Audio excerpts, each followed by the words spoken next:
Today from Australia, Scott from Scott Free Running here, and in today's video we've got a quick fire 5-minute hot tips for you guys on how you can improve your marathon time. Now this is a big topic in a tiny video, so of course there will be a pinch of salt to be taken with everything in this video, but I'll be more than happy to answer any of your questions down in the comments of how I knocked my marathon timer down from a 3:55 to a 2:48 in a little over a year.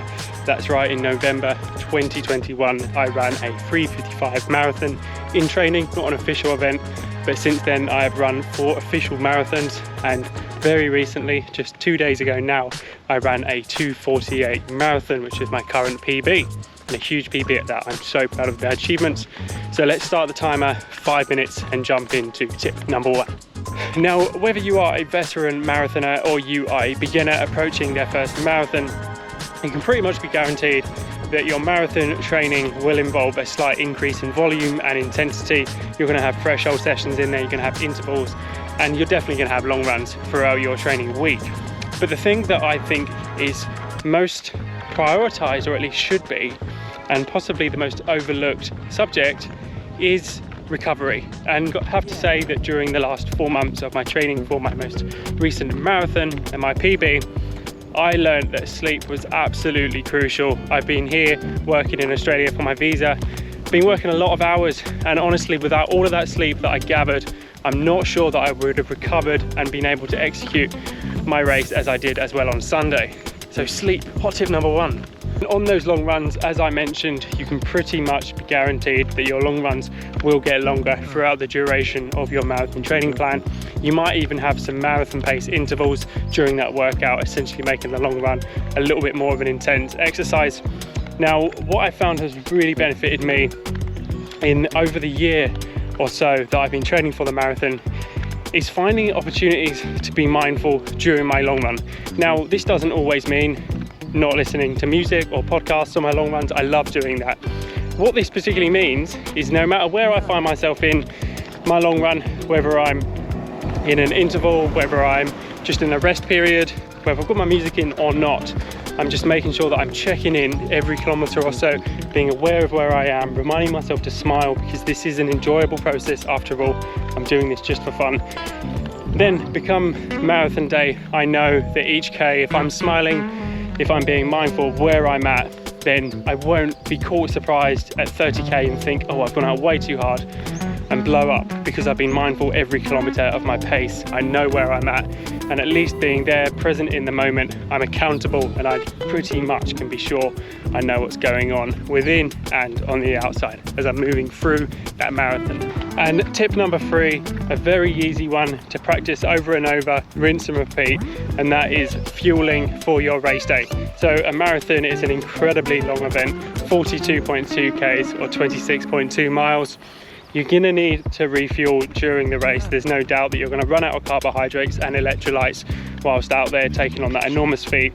So every long run that you have during your training plan, whether you're training for 8 weeks, 16 weeks, like I did, take that time to practice what gels work for you, what electrolytes do you enjoy the taste of that you can get down during the race. Practice everything. Practice picking up bottles if you're using bottles out on course, or cups, whatever it may be. Get in as much practice as you can, and I can't stress that 2 days out from the race, making sure that you are having bland foods. Like in my case, I particularly just like eating plain pasta, and I trained my gut throughout the 16 weeks of training to make sure that that pasta that I had the night before wouldn't upset me on race day.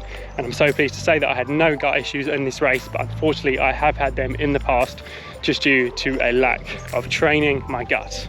Tip number 4, in brief, is know your course. Find out as much information you can about the race that you're about to take on.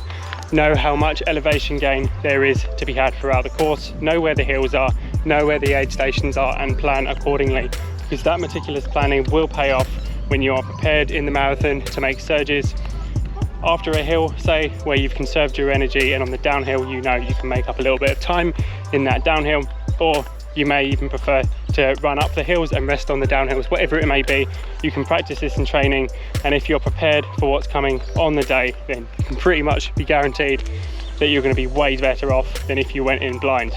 believe me, I can talk from experience here. And lastly, let me leave you with my 3 Ps, and they are patience. It's not all gonna come at once. I can promise you that. This does take time. A marathon is such a mean feat, and honestly, just stick with it because it will come. We've got practice next. This is something that just needs to be rinsed and repeat. It's gonna take time to perfect, and quite honestly, that segues really nicely into my 3rd P, is there's no perfection. No race day is ever perfect. I can promise you that. There's always gonna be something that presents a slight problem. I guess there's another P there.